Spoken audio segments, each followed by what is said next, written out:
My parents funded my sister's lavish wedding, then handed me the bill. They never expected what I'd do next. I 32 was my parents' first kid. They own a healthcare firm and were both highly involved, so I was effectively parentless throughout my youth. I had few intimate moments with them and was always in the care of my nannies. My parents, still in their prime, opted not to bear the responsibility of parenting. They lived a luxury lifestyle, frequently spending over their means. But because they each had sizable inheritances as a safety net, they always landed securely. Despite their spendthrift tendencies, my parents had a daughter, Emma, 8 years after my birth. With Emma's arrival, I realized that their neglect of me was not due to their busy lifestyle, but because they just did not like me enough to spend time with me. Over the years, I discovered numerous causes for this treatment. I was a normal-looking child with average intelligence, an introvert who only spoke when spoken to. Emma, on the other hand, was just what my parents needed to position themselves as a perfect family in their professional circles. She was a stunning baby with blue eyes and curly golden hair. She had inherited my parents' greatest qualities, and even as a youngster, she could fascinate a small crowd with her antics. Her presence solidified the perfect family picture that my parents desired to project. Emma had special treatment, but this did not imply that I had a difficult existence. I was fortunate enough to attend an expensive private school and then a prestigious university. However, the male treatment I experienced throughout my upbringing taught me the value of working hard and earning respect. I worked tirelessly in school and university to earn a well-paying position. Once I secured a job, I worked hard to go up the professional ladder as rapidly as possible. Despite maintaining communication with my parents, the wounds of childhood maltreatment never healed. Emma, as the golden child, was never expected by our parents to work hard. She was an ordinary student to begin with, and because our parents indulged her, she constantly failed her studies. She dropped out of high school, but our parents continued to employ her at their business. Even yet, she was absent most days, and when she did show up, she stayed for only a few hours. She had disagreements with all of her coworkers, and they loathed her presence in the office. Friends and family frequently told me about Emma's temper tantrums and the drama that ensued. However, it devastated my heart how my parents kept this from me. During a visit to my parents after I had established my career, I expected to have a serious conversation with Emma on their behalf. I believed a family intervention would benefit her professional life. When I arrived, Emma was nowhere to be found, and my parents made me feel foolish by stating she ran half of their firm. I could tell my parents were gently comparing my accomplishments to Emma's. That's when it hit me. My parents saw me as the child that grew up without their meddling, whereas Emma was the one they reared with their guidance. It would have been a shame for my parents if I had achieved more in life than Emma. At 19, I was already succeeding in university, whilst my sister, who was the same age, was out partying. Nothing changed throughout the years. Emma remained to live with our parents while I grew in my job. My relationship with Emma deteriorated during these years for reasons I did not fully understand. As her older brother, I attempted to comprehend what she was going through. Everyone except our parents contrasted her life to mine. She was continually told to follow in my footsteps and achieve success, but that was not her goal. These parallels compelled our parents to overcompensate by giving her undeserved advancements in their company and giving in to all of her demands. My sister was growing up without the ability to accept responsibility for anything, which concerned me. However, I had no role in her life to intervene and advise her. My parents had already kicked me out of their lives since I outshone Emma at parties and family gatherings. Emma preferred it this way, so I established my own social group in the city where I lived. 2 years ago, I met my wife, Danielle. Danielle worked in the fashion sector, something I never envisioned myself being involved with. I had the worst fashion sense, and I still don't understand how a woman with such refined taste in fashion fell in love with me. Her presence in my life enhanced how I portrayed myself, improving my confidence. Strangely, the emptiness left by my parents, which had persisted since my early youth, has finally been filled. Danielle's presence in my life allowed me to discover aspects of my personality that I was previously unaware of. So it's not an exaggeration to state that she's the best thing that's ever happened to me. After a year of dating, Danielle and I decided to marry. Because we both had a limited circle of close friends and family, we chose to have a lavish ceremony. We planned a destination wedding, and, after much study, debate, and discussion, chose Venice as our site. I won't go into detail about the wedding, but we paid for all of our invited guests' travel fees and hosted them in the best possible hotels. Most of our guests had never experienced a ceremony like this before. Emma urged me to purchase a ticket for her boyfriend as well, which I joyfully agreed to, despite Danielle's advice to hesitate. Throughout the wedding, I detected jealousy in Emma's eyes. She was frequently consoled by our mother. My parents were in awe of the wedding I had planned, but they kept their joy to themselves. Even before the wedding, my family had ignored my attempts to arrange a family dinner with Danielle. They maintained this conduct even after the wedding. After a while, I gave up trying. Around the same time, I realized that my parents were bad-mouthing me to those around them. They informed others that I had taken their money to finish my studies and find a career, just to abandon them in their old age. My father even stated that he would not leave me a dime of his fortune. My aunt on my father's side, who has always supported me, was nice enough to warn me about what was going on at home. It would be a lie to claim that it did not hurt me. Losing a family member is a difficult experience, and Danielle helped me get through it. I learned a few months back that my sister was arranging her wedding. My aunt told me that Emma was blown away by my wedding and wanted something similar for herself. She even convinced her fiancé to propose to her and began organizing a lavish wedding in Tuscany. However, neither she nor her lover had any money, so she approached our parents and requested them to pay for her wedding. To no one's surprise, they cheerfully approved her request. However, they could not afford a wedding in Tuscany, so they requested her to change the location to Hawaii. After considerable opposition, my sister gave in and planned an elaborate wedding there. Throughout the preparation process, neither my parents nor my sister wanted to involve me in any way. I even met them once during this time, but they kept quiet about the wedding plans. So I accepted the fact that I wouldn't be invited to my sister's wedding. My parents surprised me a few weeks ago when they invited Danielle and me to supper at their house. This was the first time they had asked Danielle around, so my unsophisticated mind assumed this was the first step toward repairing my connection with them. The dinner was good, but afterward, my folks dropped a bombshell.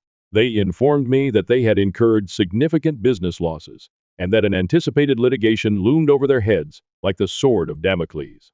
They could no longer afford my sister's wedding. They also couldn't let their golden child down. So they invited me over to see if I could help fund the expense of her wedding. The dinner was not an attempt to reconcile our differences. Rather, it was an opportunity for them to utilize me to make their favorite child happy. I was enraged on the inside. But without asking Danielle, I accepted their offer. However, I had two conditions. First and foremost, I wanted complete control over the wedding style. Second, I wanted to give a speech at the wedding.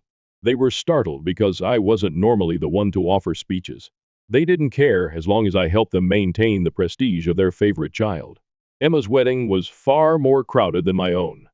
In addition to her acquaintances, family members from both sides of our parents' families were invited. This was an excellent opportunity to express myself, which is why I insisted on giving a speech. The wedding day eventually arrived, and I could tell Emma was unsatisfied with the arrangements I had made. We had extremely different interests, and I knew that whatever I selected, she would find a way to perceive it as a bad decision. But I was there for one reason, to deliver my speech. When the time came, I asked Danielle to videotape it. "Ladies and gentlemen," I said, "I want to take a moment to thank my parents for giving me the opportunity to speak today." My parents exchanged confused looks. They had expected me to speak about Emma, not them. "You see, for years, my parents have ignored me," I went on. "They never supported me or treated me with the same love and affection that they did my sister.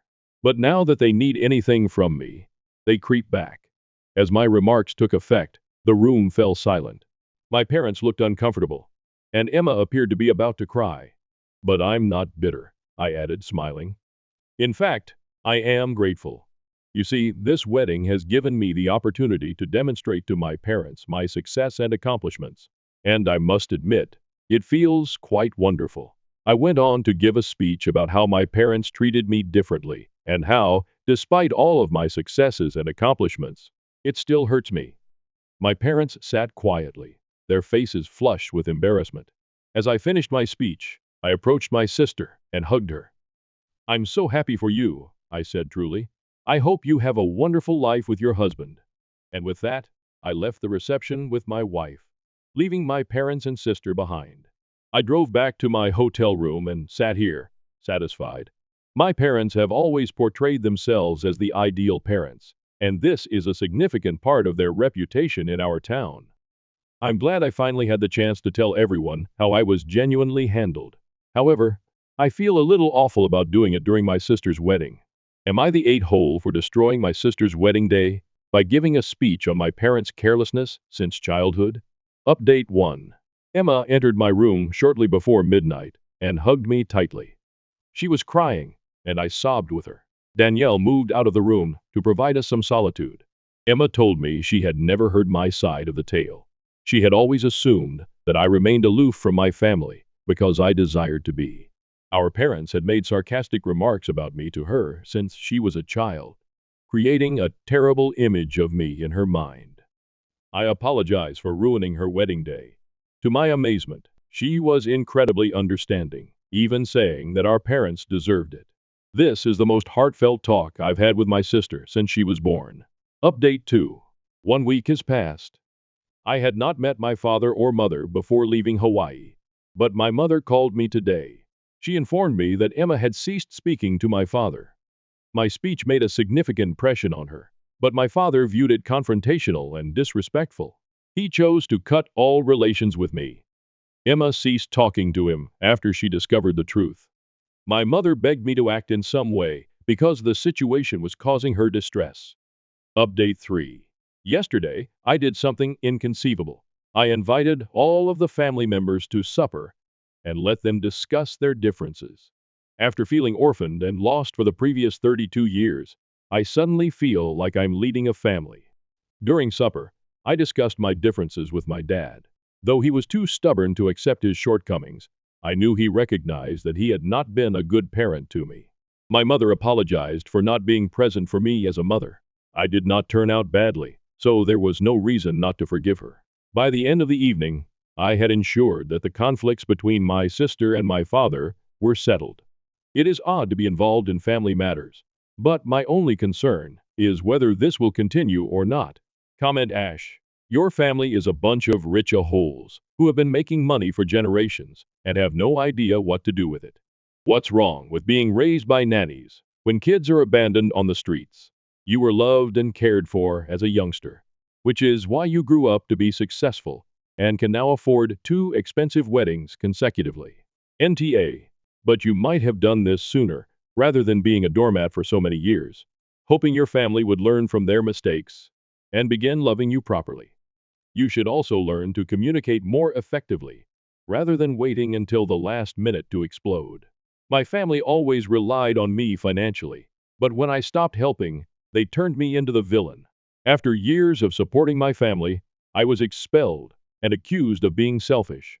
There have been other occasions over the years when I felt ignored, such as birthdays when Mark would receive the pricey presents while I received something useful like new socks or a coat, or vacations when his family had all the attention while I sat quietly on the sidelines. It didn't matter, I told myself. I assumed that was just the nature of parents. In addition, I had always been self-sufficient. I didn't require the attention or the hype.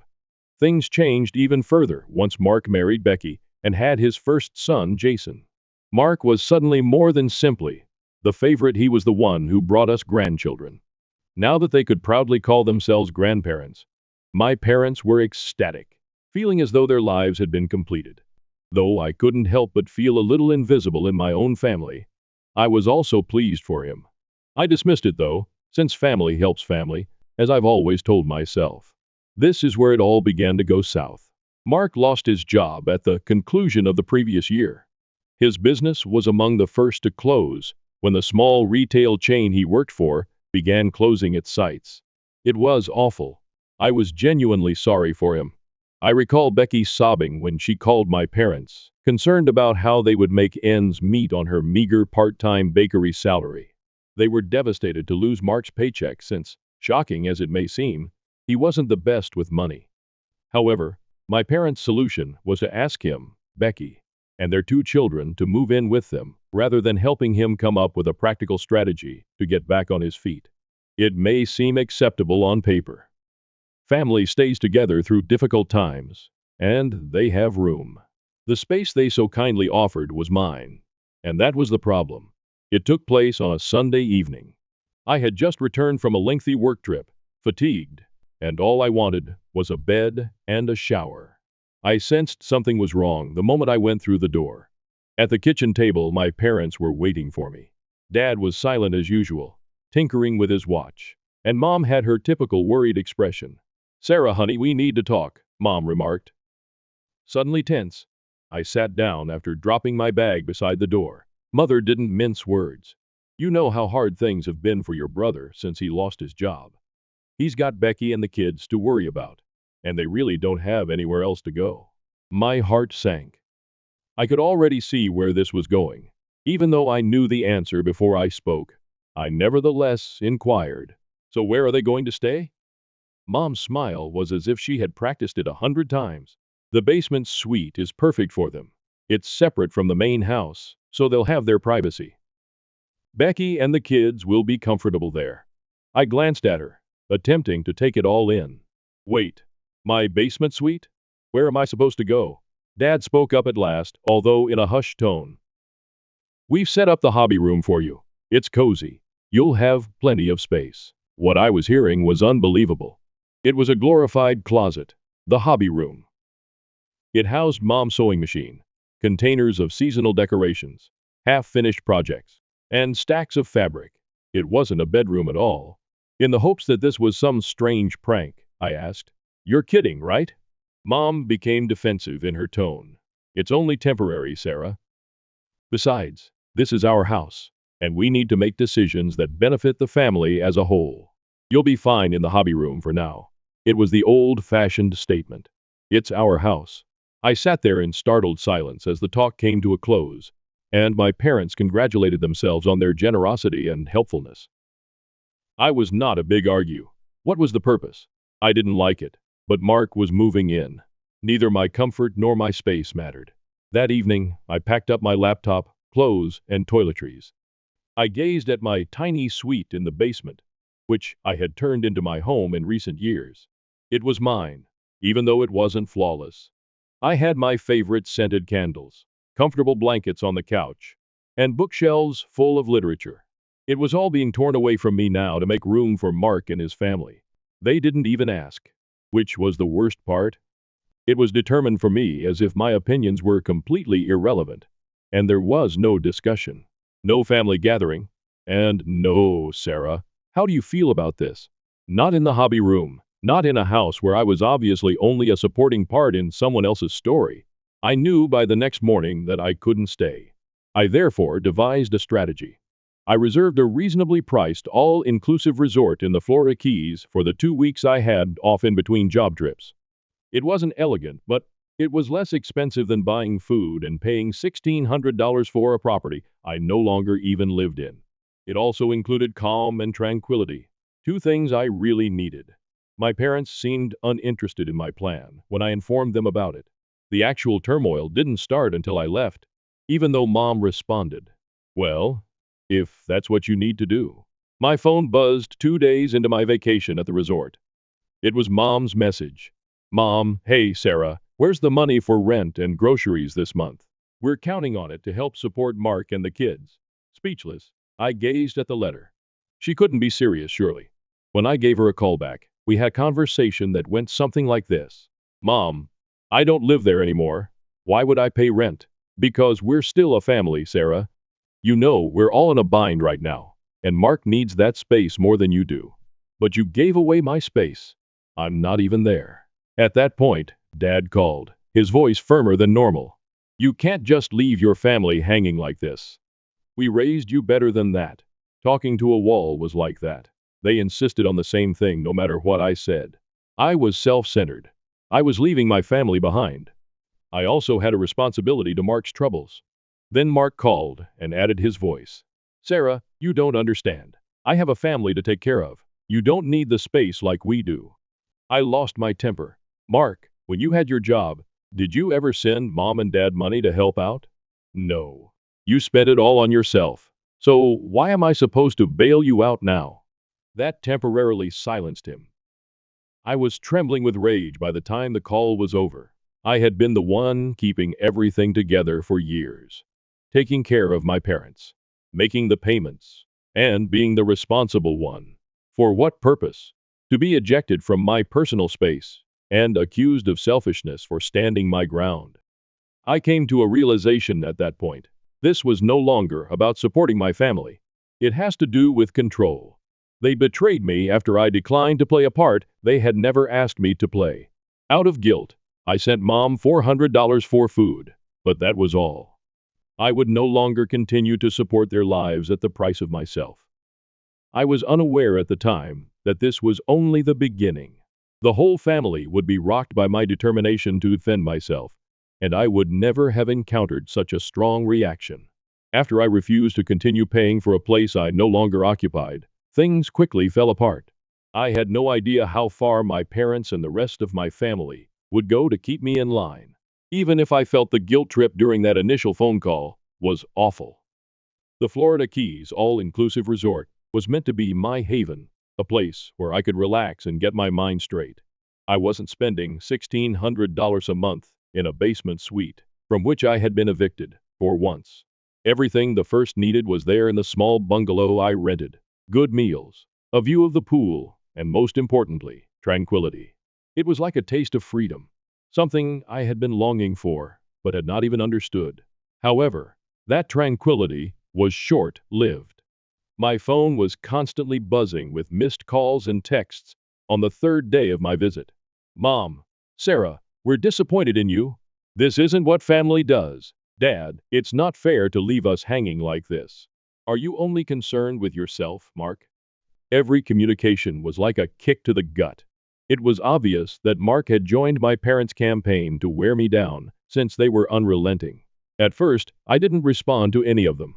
The texts continued, despite my assurances that I needed time and that they would ultimately stop bothering me. Then came the phone calls. Out of pure exasperation, I picked up once, only to hear Mark's voice on the other end. His tone was accusatory, as if he had practiced the question. You know what you're doing to mom and dad, right? They're struggling. The house is too expensive, and now they're trying to help me and my family. You're making it worse by leaving. I don't get how you can be so selfish. What I was hearing was unbelievable. Selfish? I asked again, attempting to remain composed. You took my space, Mark. I'm not even living there anymore. Why would I keep paying for something I don't have? It's not about space, Sarah. It's about family. I have kids to think about, and you don't. You should be helping out more, not running away. Its daring was astounding. Here was my brother, who had mismanaged his finances for years, telling me that I owed him money to support his children. I ended the call. At the time, that was the only answer I could come up with.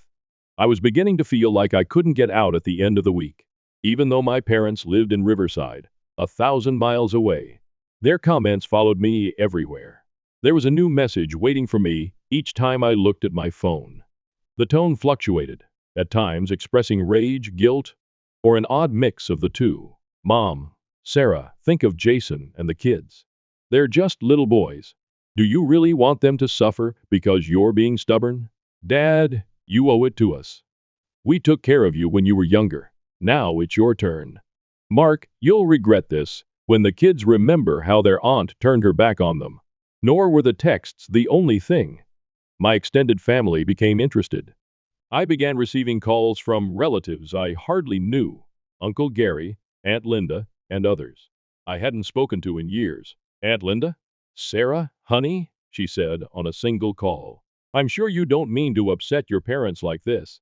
They've done so much for you. Can't you just help a little longer? Mark really needs it right now. I felt like screaming. Bitterly, I thought, a little longer? What was the slightly longer duration? 1 more month? A year? Forever? I had been paying more than my fair share for years, but nobody seemed to care. The day following my return from the Keys was the last straw. I was in the middle of unpacking when my little Columbus apartment was knocked on. My parents were standing there when I opened it. With a heavy folder gripped in her hands, Mom appeared worn out but resolute. Although his presence loomed like a silent threat, Dad remained mute as usual. Stunned, I said, "Mom, Dad, what are you doing here?" Mom exclaimed, "We need to talk," as she walked into the living room, sweeping by me. I was forced to let them in after Dad pursued her. As if they owned the place, they took a seat on my couch. Mom began laying out documents on the coffee table after opening the folder. I knew right away what they were: supermarket receipts, repair estimates, and utility bills. "Sarah," she said, "we can't do this without you. Look at these expenses. The mortgage is still due, the roof needs repairs before winter, and Mark's kids need school supplies. We need your help." Stunned, I gazed at her. "I'm not living there anymore. Why should I pay for any of this?" Dad yelled, "Because you're part of this family. At last, family sticks together when times are tough. You don't just run off because things get hard." I could feel my anger erupting. "You didn't ask me, Dad. You didn't ask how I felt about giving up my space. You just decided for me? And now you want me to keep paying for it? That's insane." Even if Mom's tone softened, the manipulation was obvious. "Honey, think of Jason and Liam. They don't understand why their aunt isn't helping. We just want to keep this family together." For me, that was the turning point. This had nothing to do with groceries, the mortgage, or even Mark's children. Control was at issue here. I was always supposed to be the good girl, the responsible daughter who would keep everything running smoothly according to my parents. And they had no idea how to respond, now that I wasn't complying. I got up and gestured to the door. "I think you should go." Mom's eyes got big. "Sarah, no," I cut in. "I'm serious. You need to go." Dad appeared truly astonished for the first time. "They never expected me to resist, I believe." Mom remarked, "We're just trying to do what's best for the family," as they walked slowly to the door. I didn't answer. I locked the door after they had left. Then I sat trembling on the couch. My family's expectations, my personal wants, the years I'd spent being the good daughter, and the covert sacrifice of my financial independence so they could live comfortably, were all on my mind as I lay awake that night. I realized then that I had been facilitating this scenario for years. They became reliant on me as soon as I began making money. They expected more from me the more I contributed. Mark's poor life management was not my fault, and I had no obligation to correct it. However, liberation was not going to be simple. I told my parents to back off, but they weren't going to do it. I would have to battle for my life if I wanted it back. At that point, I decided, I would continue to assist them when I could, but I would no longer allow them to dictate how I behaved. If I didn't live in the house, I wouldn't pay for it. I wouldn't feel bad about refusing to pay Mark's mortgage or his children's school supplies. I texted Mom one final time the following morning. "I can't continue to pay for everything, even though I love you. I'm not an ATM, but I'll assist when I can. Please be mindful of that." In less than an hour, the response was received. "Mom, I can't believe you're doing this to us, Sarah. We're family." I didn't respond. I felt like I was regaining control of my life for the first time in years. I foolishly believed that I had seen the worst of it.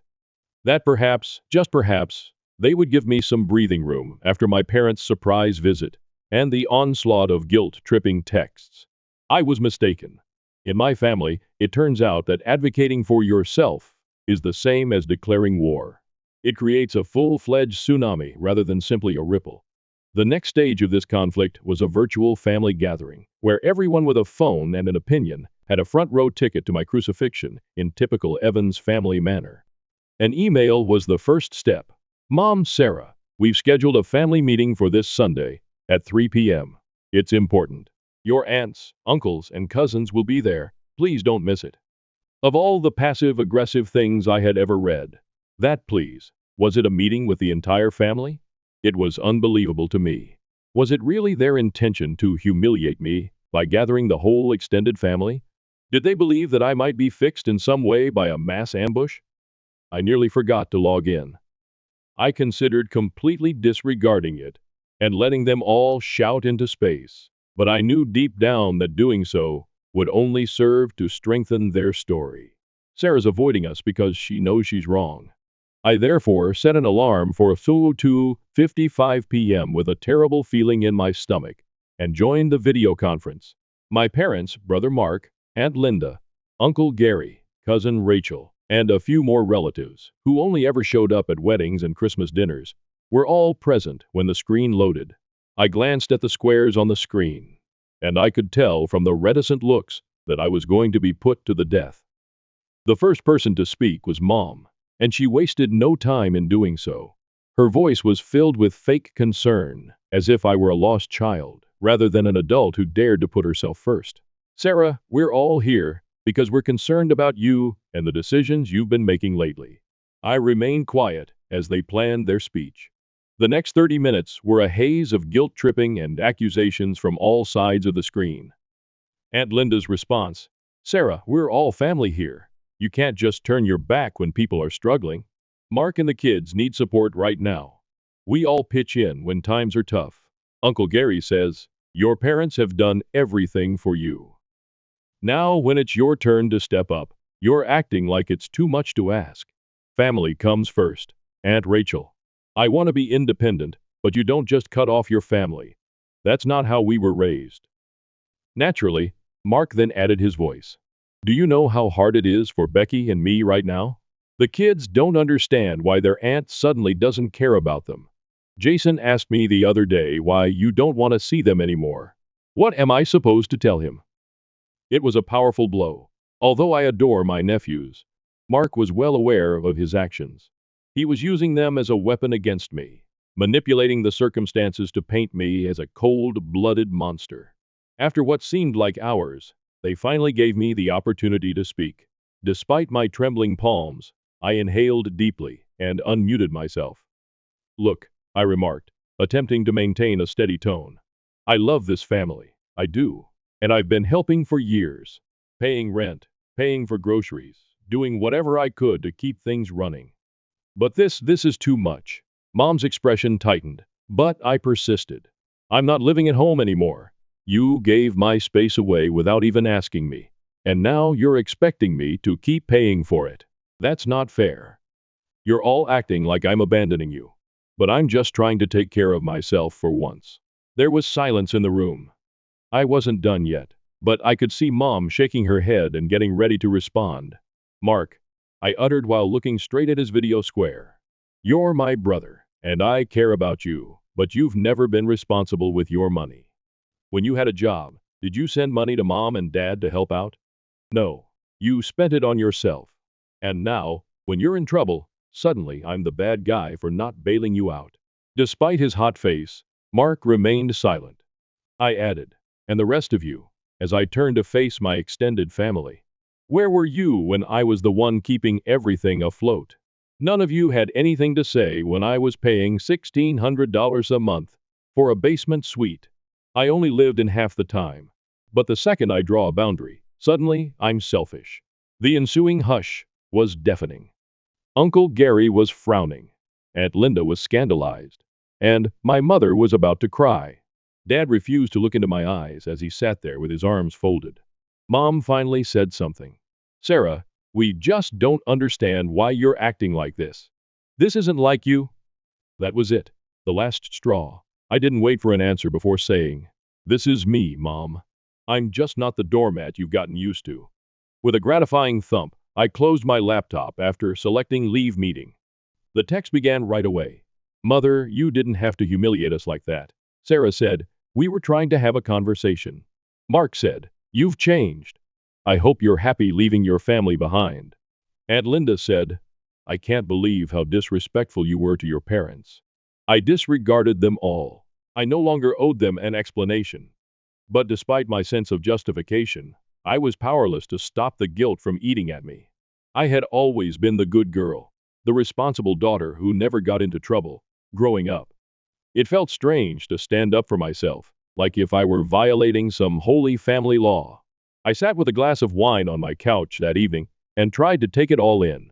I became increasingly aware that this was about more than just money and space as I gave it more attention. It has to do with control. My family had depended on me for years, thinking I would always be compliant. They turned against me as soon as I left that position. I have no regrets about my remarks throughout the meeting. It was the first honest thing I had said to them in years. If anything, I was aware that the worst was yet to come. My family was not going to silently give up. They had only barely begun. I hoped things would settle down after the family gathering.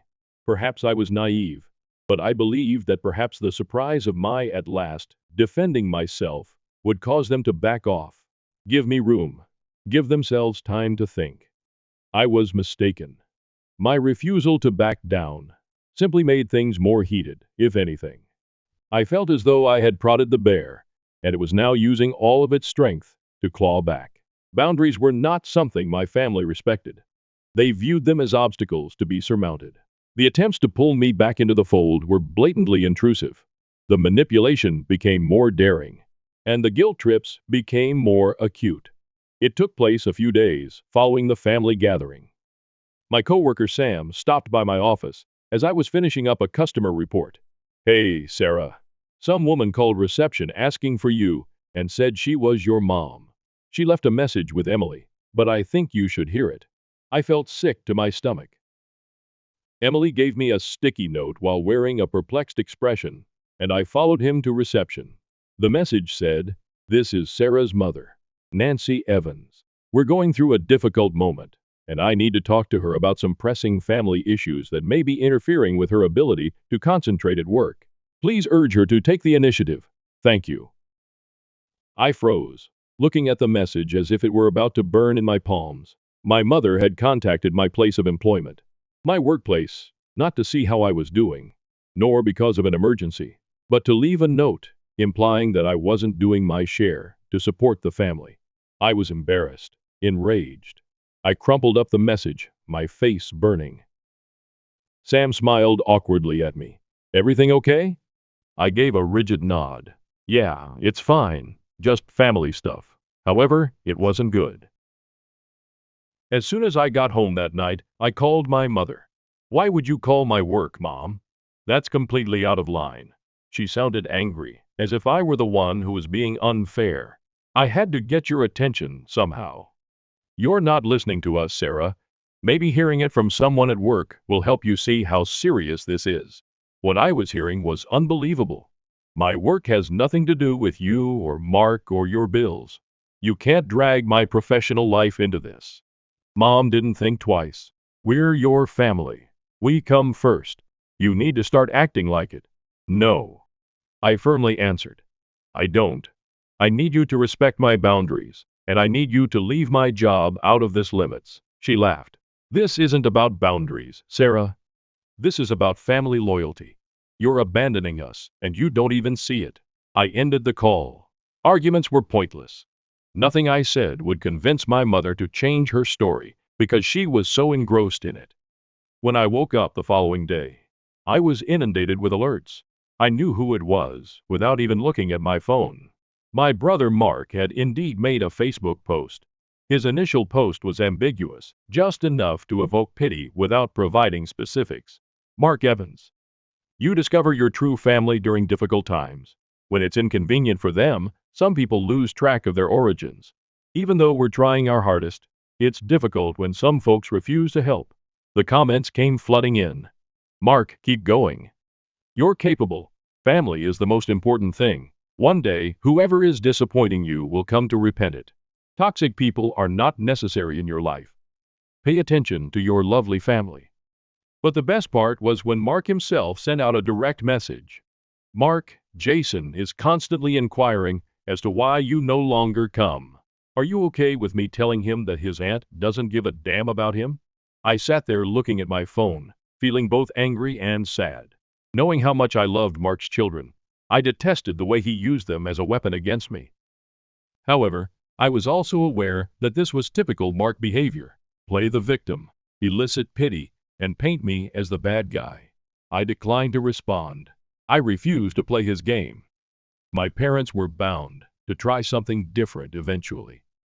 It was to be anticipated. I was enjoying some rare quiet time that Saturday morning while drinking coffee when someone knocked on my door. As I looked through the peephole, my heart fell. There they were, Dad and Mom, standing on my porch, Mom holding a manila envelope. I contemplated not responding. I knew they wouldn't go, but I might have acted as though I wasn't home. I inhaled deeply before opening the door. I said, "What are you doing here?" Without even waiting for an invitation, Mom took action. Dad followed her as she pushed past me. As though they owned the place, they took a seat on my couch, and Mom took out the folder. "We need to talk about finances," she continued, laying out receipts and bills on my coffee table. I gave my temples a rub. "Mom, we've been through this. I'm not paying for a house I don't live in anymore." With a stern voice, Dad said, "Sarah, you don't understand. We're struggling." "Mark struggling? The roof needs to be fixed before winter, and there are school fees for Jason and Liam. It's not just about you." I exploded. "It's always about me, Dad. It's about what I can give, what I can pay for, what sacrifices I can make to keep everyone else comfortable." "Well, I'm done. I'm not your ATM, and I'm not responsible for Mark's problems." "We're not asking for much, Sarah. Just $2,000 a month to help with the basics. Is that really so unreasonable?" Mom shot back, her voice cracking. Stunned, I gazed at her. "You think $2,000 a month is not much? Are you hearing yourself right now?" From there, the discussion took a turn for the worse. They always responded with blame and guilt whenever I attempted to defend my position. "After everything we've done for you, family is supposed to help each other. Mark has kids to think about. Sarah, you don't understand because you're single." I had finally had enough. I got up and gestured toward the door. "You need to leave." Mom looked at me as if I had given her a slap. "Sarah." They gathered their belongings and departed, slamming the door behind them, but Dad murmured something under his breath now. I collapsed onto the couch once they were gone, feeling as though I had just finished a marathon. My chest felt constricted, and my head was thumping. I kept thinking about the dispute, my dad's disappointment, my mom's tears, and how I felt like I was failing them. But I knew in my heart that I wasn't. I was simply worn out. I'm sick of having to make repairs all the time.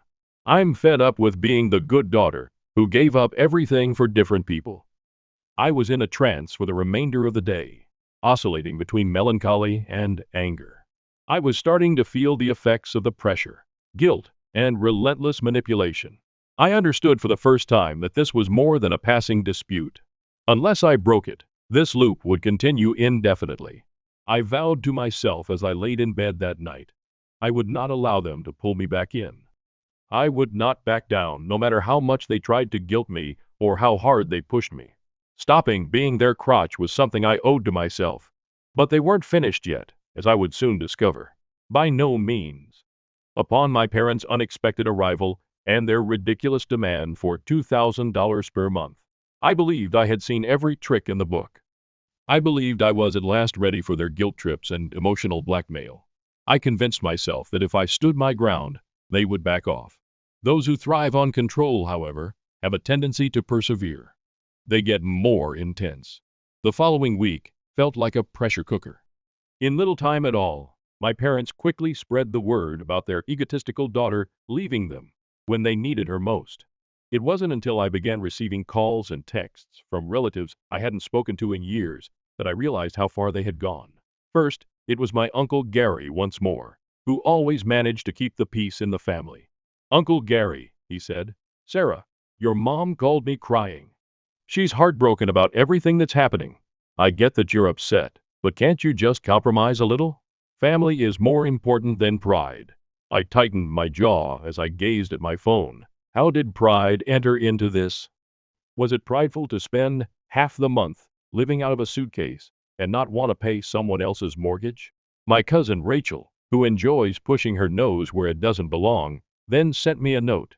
"Rachel, I don't mean to be impolite, but this is a little ridiculous.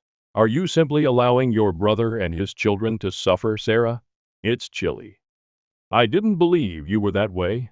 Whatever the truth, my parents had created their own version of events, making me the bad guy, the one who had deserted her family, the one who was more concerned with money than her sad brother and his helpless kids.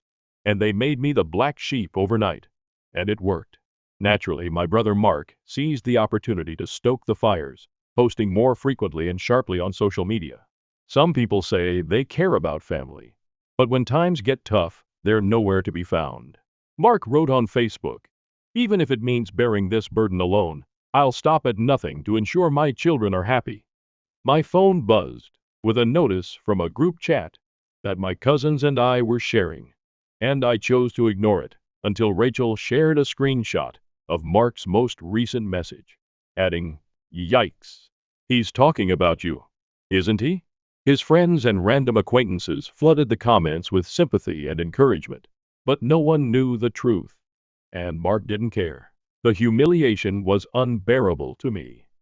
Mark knew exactly what he was doing, portraying himself as the father who never gives up, the struggling hero, and me as the cold-hearted, self-centered sister who refused to help.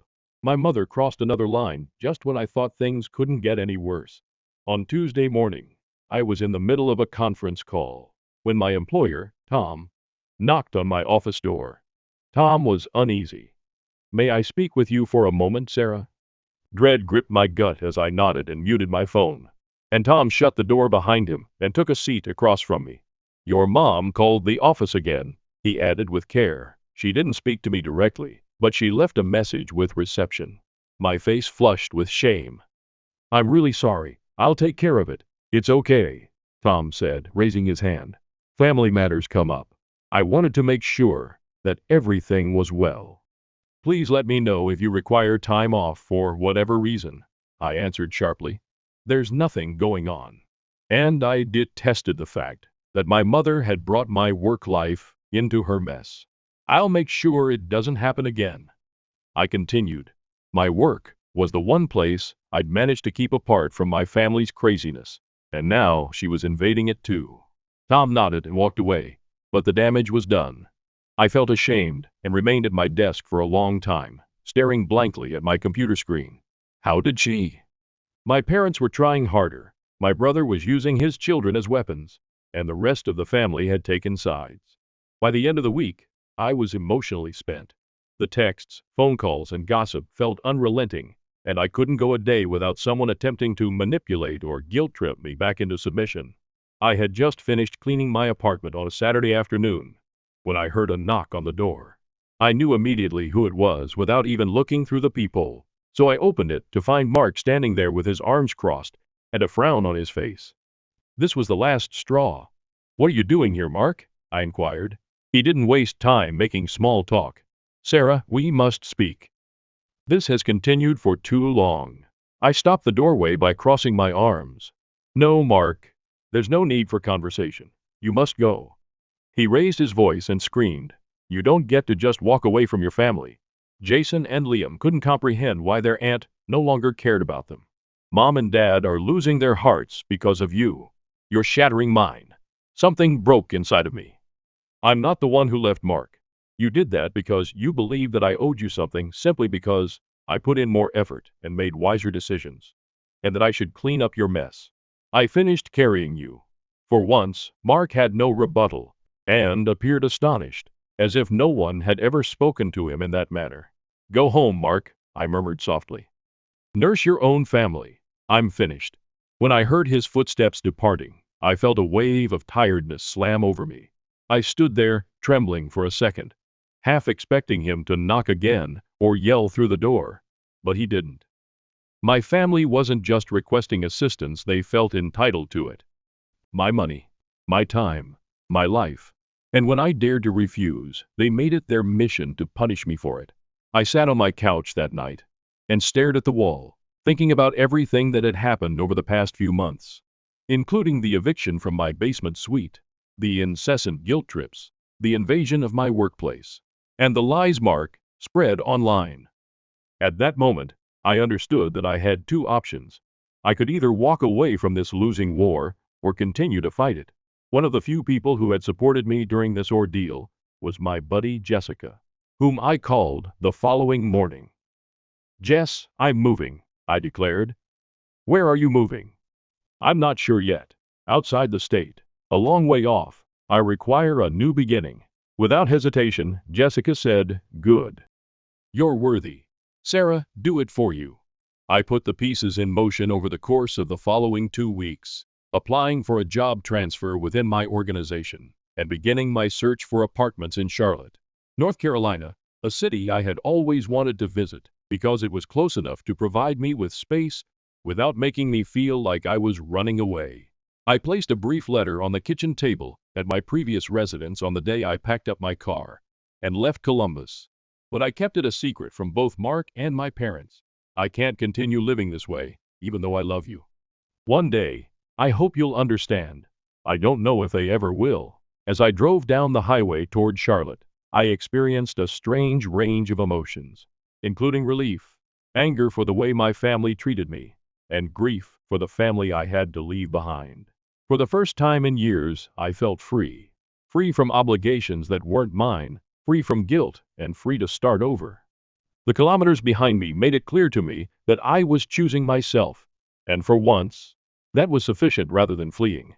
Am I the asshole for exposing my company's secret parent benefits that gave them thousands in extra perks while non-parents got nothing?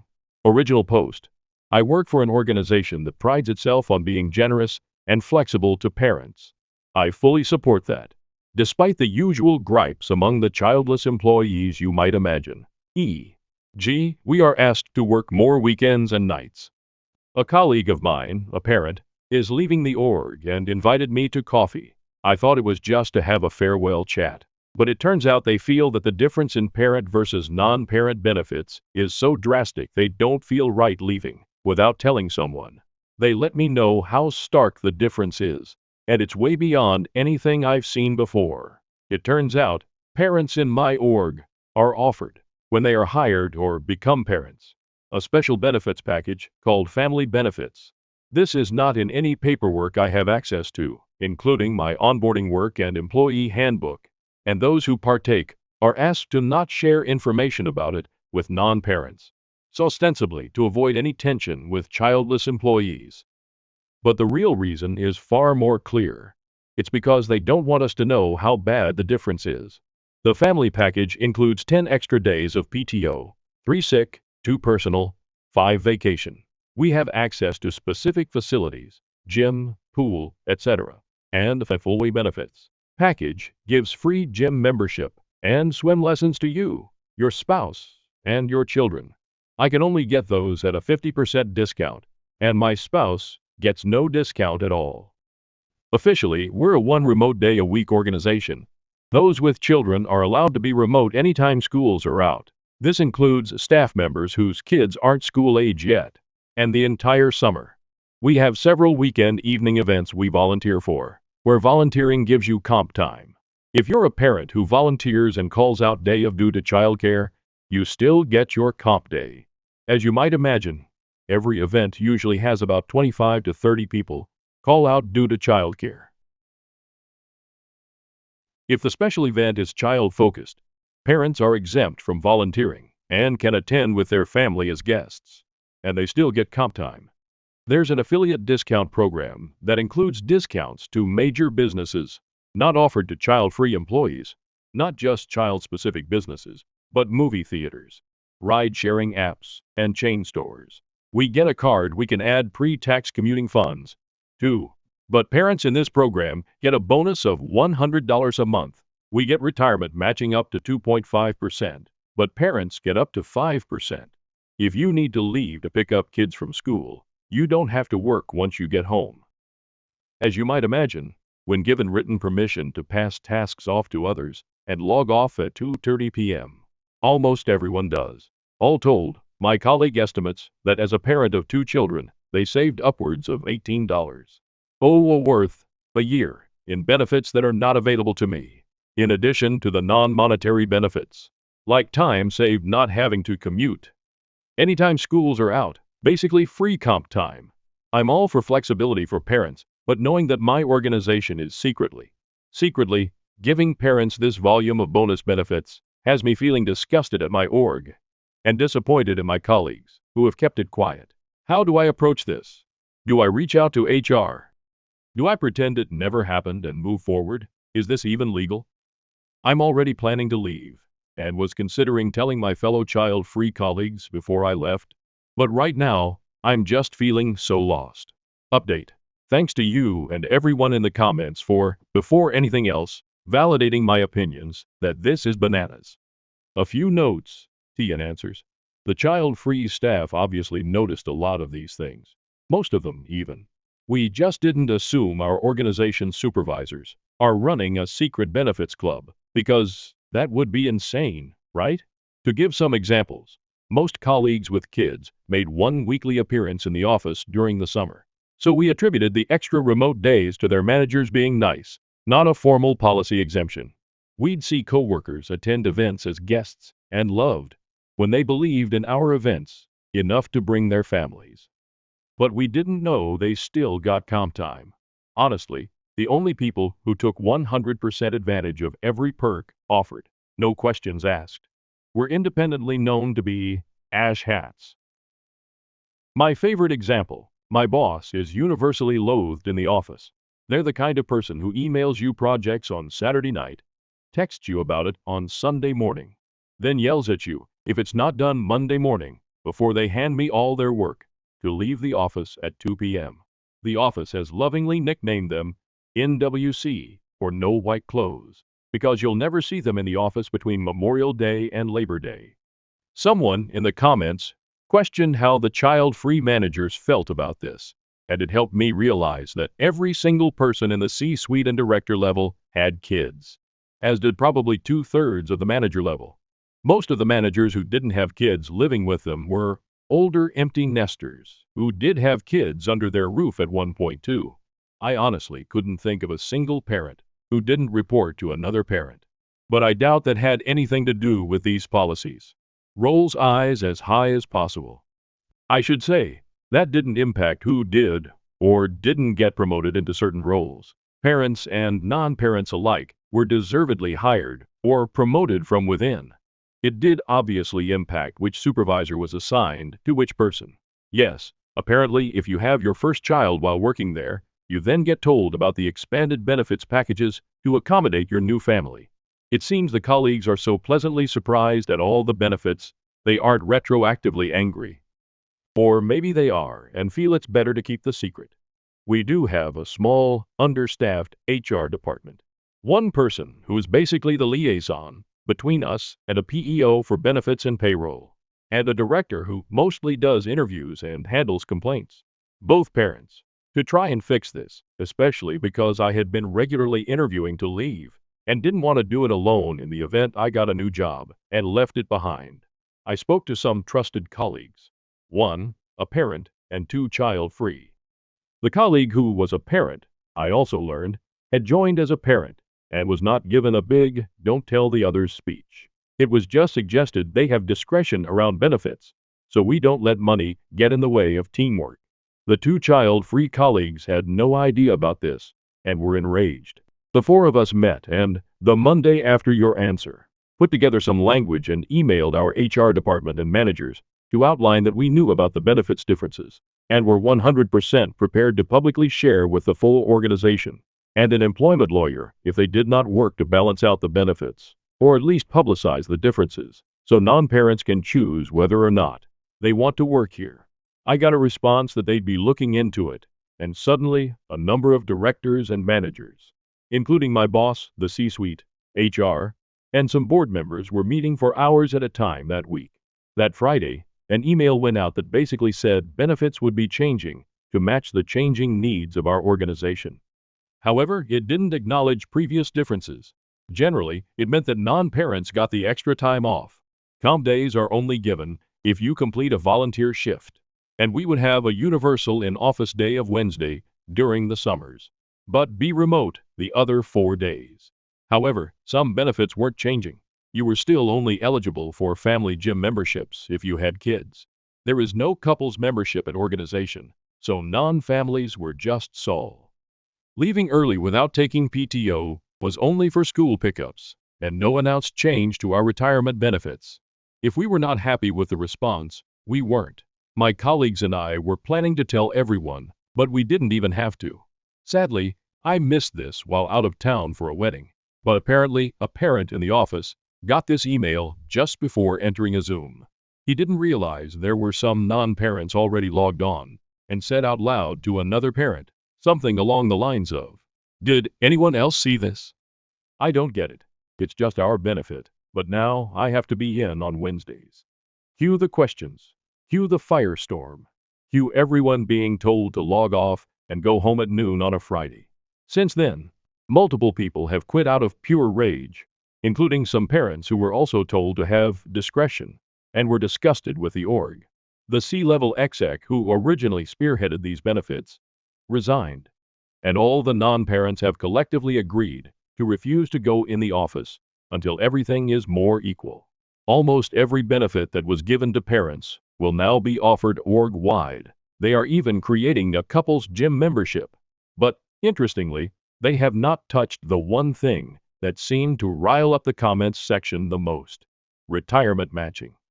Apparently, because families with kids spend more money, and the changing economy means more young adults need financial support from their parents in their 20s.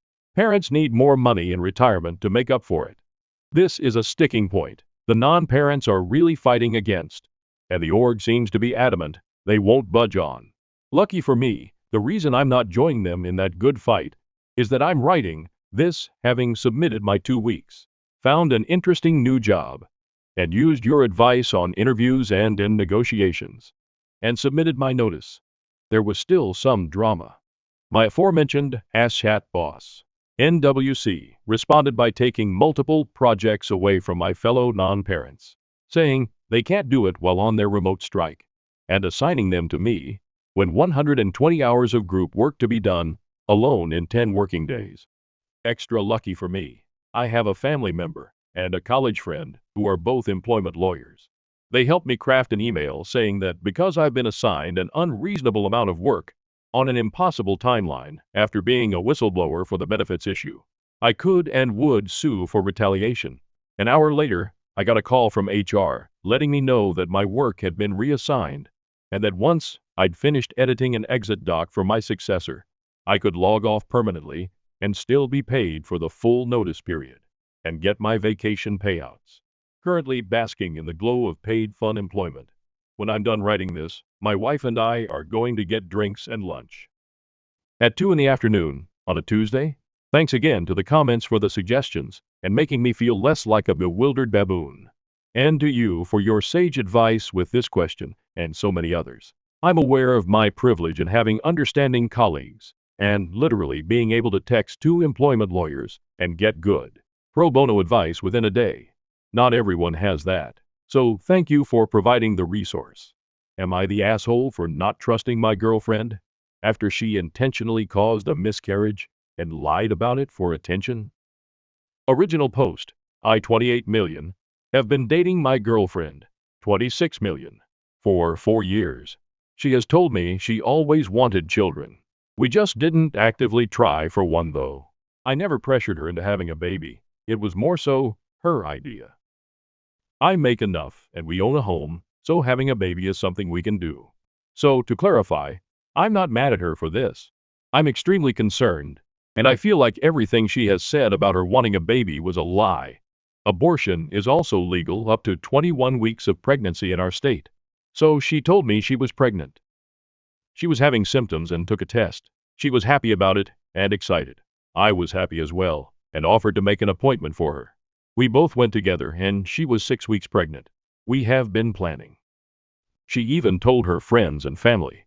She ended up having a miscarriage at around 9 weeks. It was sudden and she was upset, and I comforted her about it. It seemed very tough for her, so I did my best to try and make her feel better. I had to retrieve something from a drawer in our bedroom, and I found some herbs covered under a bag. It was pennyroyal and mugwort. I was confused because I have heard of pennyroyal being used to cause self-abortions. I asked her about it, and she immediately became defensive and told me that she didn't know where it came from. I kept trying to ask her about it, and she ended up telling me she used it to have a miscarriage. She was crying, and I was just in shock. I asked her why. I told her she didn't have to lie to me about it, and I'm confused because she was the one who really wanted a baby. She didn't give me an answer about it. I told her that we need to go to the hospital to make sure she isn't hurt since pennyroyal is toxic, but she kept declining. It's been a few days, and she seems fine. I've been trying to ask her about this, but she just says she doesn't want to talk about it. Apparently, she was telling her friends and family she had a miscarriage and has been accepting condolences. She's avoiding this, but I don't want to push it towards her anymore. I'm not too sure what to do about this because I'm worried she might be having some type of mental breakdown or something. I eventually told her that she should not tell me about having a baby again, and I can't trust her about it anymore. She was upset hearing that. But what else could I say about something like this? This might make me a huge asshole, but in the back of my mind, as I've been thinking she might have done this for attention from her friends and family. I don't know what to do, and I feel like a horrible person for even thinking about this stuff. I'm thankful for all the info on the herbs and all the advice. I can't comment for a few hours because I'm going to not be on Reddit, but I am going to talk to her tonight and tomorrow, or whenever everything has calmed down, I will make an update. AITA has no consensus bot. OP was NTA relevant comments. Commenter 1. NTA. Speaking as a professional herbalist, pennyroyal in particular can indeed cause damage to the liver or kidneys, depending on the quantity and potency of how much she consumed. Mugwort is less toxic, but has been known to cause miscarriage as it affects hormone levels significantly. I highly suggest getting a checkup and mentioning ingesting those herbs and how much. That said, this is a relationship-ending decision. While your partner has every right to decide to terminate an unwanted pregnancy, she lied to you, concealed her decision to use a DY abortifacient, and then accepted condolences for her miscarriage that she probably caused. This indicates a level of mental health problem that is not safe for any future family plans, let alone the loss of trust for having deceived you to such a degree over such an important life-changing event. She needs therapy, and you need to leave this relationship, or choose to never have children. If she decided at a later time in the pregnancy to take herbs like this, there's a serious risk to both her and a possible child. Just because something is natural doesn't make it safe. Hemlock is natural. Cyanide is natural. I can name 20 plants that could kill you or make you wish it had. That's why you need to talk to a qualified herbalist before making up a potion. Seriously, you need to leave this relationship. It's not safe, and she can't be trusted. Whoop, thank you for this. She won't even tell me how much pennyroyal she took, but she did tell me she drank around 8 strong cups of mugwort. I'm guessing she's worried I'd call an ambulance on her, or force her to go to hospital, if she told me how much pennyroyal she took. I didn't fully see how much pennyroyal is left, since I didn't get a close look. I'm going to have to recheck in the drawer. I really don't know why she won't tell me. You're right. I think I need to end this relationship, but it might be a mess. I'm going to talk to her tonight whenever I'm not busy. OOP's girlfriend needs to get in therapy, because the changes in her behaviors are to be concerned about. OOP. You're right. She needs therapy badly after this, but since I can't even have her go to the hospital, I'm not sure how I can even convince her to see a therapist. I'm going to talk to her tonight, and I am taking some of these comments' advice to see what I can do about this commenter too. I can see 2 possible reasons why she would do this and act this way after. She realized after getting pregnant that she isn't ready to be a mother. Most probable 1. The baby wasn't yours. Much lower on the probability scale. Oop. I didn't even think about the second choice. For the top choice, I also get. But I'm shocked she wouldn't get a medical abortion instead. She's going to have to deal with the negative side effects of the herbs she took. She knows I'm pro-choice because I'm vocal about it. So I'm shocked she didn't come to me to see if I'd either come with her or she would go herself. We even have a Planned Parenthood near us update. Firstly, for some context, we have a Planned Parenthood that specializes in abortions, like 5 minutes away. I understand people thinking she didn't want to get an abortion because of protesters. I completely understand. I drive by that specific place every single day for work. I have seen no protesters. It's usually empty besides a few cars on the side of the road. But I still understand why she wouldn't want a medical abortion from reading the comments. I asked her why, what her goal was. She was trying really hard to avoid the conversation and left the room. But I apologize if this makes me an asshole. But I told her, if we can't have a conversation about this, I have to end the relationship. She came back in and said the reason why she did this was because she never felt like her family gave her enough attention in life and didn't feel supported by them. So she wanted to tell them she had a miscarriage so they could feel bad for her. I was confused because she could have just gotten a medical abortion and lied about it instead of just harming her body with a toxic herb. I asked her about that, and she told me she wanted to have the experience of having an actual miscarriage. I was so confused and in shock, so I didn't say much else because all of this just sounded crazy to me. She told me she didn't want me mad at her, and she doesn't want to break up, and she was literally begging me to not break up with her. I asked her, is there any chance the baby wouldn't have been mine? She said no. I told her she needs to get therapy ASAP. I thankfully make enough to afford therapy, and I told her I will pay for her if she just please go to therapy. She agreed. I also told her she needs to go to the hospital, and I was telling her all your comments about the septic that can happen and liver and kidney damage, and that kinda scared her into going to the hospital to get checked out. We went to the hospital last night, and thankfully, she is okay. Apparently she drank around 1 cup of it a day for a few days. I found out she was also taking some other things. High dose of vitamin C, turmeric, parsley. That's pretty much it for now, but I'm not too sure where to go from here. I love her, and I do want to be with her, but all of this is so out of the blue. Thanks for all of the comments on the last post. If anything else happens, I'll make another update. Relevant comments. Commenter 1. She sounds like she has some serious mental health issues, like others have said. If you choose to stay, then I would be cautious, moving forward having kids with her. She's willing to cause herself self-harm for the sake of attention. There is no telling what she would do if you guys have already had the child. I've seen mothers fake their child's illness for attention before. She comes off as deeply troubled and manipulative. I don't think she wants to hurt anyone out of malice, but it's still very concerning. If you stay, therapy is a must. OP. Thank you. Yeah, the idea of having a baby is well off the table now. I'm not too sure where I'm going to go with this, but I'm heavily thinking about leaving the relationship after reading the comments. I'm just worried about her possibly harming herself if I do break up with her. Final update. A lot has happened since my last post, and now everything is calmer. I'm hoping this will be my last update. Apologies since this is going to be long. In my last post I told her she needed to go to therapy ASAP. Told her I will pay and everything. I just hope for the love of fucking God for her to please go to therapy. That was the only thing I wanted. I haven't set up anything yet because she told me she doesn't want to go to therapy now. She told me she will never do what she did again and doesn't believe she needs therapy. I was going back and forth with her on this, but she was very insistent on not wanting any therapy. I told her I can't move on in this relationship if she doesn't do therapy. She was arguing with me about it and told me if I loved her, I would stay in this relationship regardless, and it wasn't even that big of a deal. I was pretty pissed hearing that, because not only did she purposely miscarry the baby we planned for, she harmed herself for no reason, in her words, to experience an actual miscarriage. And I can't even trust her anymore. I was thinking about telling her parents at this point, and I accidentally brought it up out of worry of her mental health, me being pissed off, and she begged me. Got on the ground and begged me to not tell her parents. I took her word because I didn't want her to lose her mind even more over this. I told her I absolutely have to leave this relationship. I told her it isn't my responsibility anymore because this has honestly been making me lose my mind too. I was holding it back, but I can't really take it anymore. Also yesterday, before this fight, she publicly stated on Facebook that she had a miscarriage and was torn up about it, accepting condolences again in the comments. I brought that up to her, and she told me the same thing in my last post. She was pretty much just wanting to feel important to friends' family. She was so nonchalant about it, and honestly seemed like she thought I'd think I wouldn't care. I told her to stop posting about it and to stop telling people. Back when we were having the fight, I told her seriously, I can't be with her anymore. I will allow you to stay here, or you can go back to your parents. She was laying on the ground crying at this point. I had my phone ready, because my gut feeling was telling me that she might do something to herself. She would come out of the room she was packing in, and come close to me, and hug me out of nowhere. She said that if I'm breaking up with her, she wants a last final hug. The wildest thing is, she came out of the room with one of my shirts on, a shirt she was not wearing before. Took it off right in front of me, and told me, here's your shirt back. I don't know what she was trying to do. She finally ended up leaving, and went to her parents. Right before she left, she was crying, and I think it started to hit her that I was actually being serious. She was messaging me and calling me constantly, ranging from her just fixing this together, saying she wants therapy now, and her saying she will never do what she did again. I've been ignoring all of it. I realize this is not my responsibility now, and her parents can take care of it.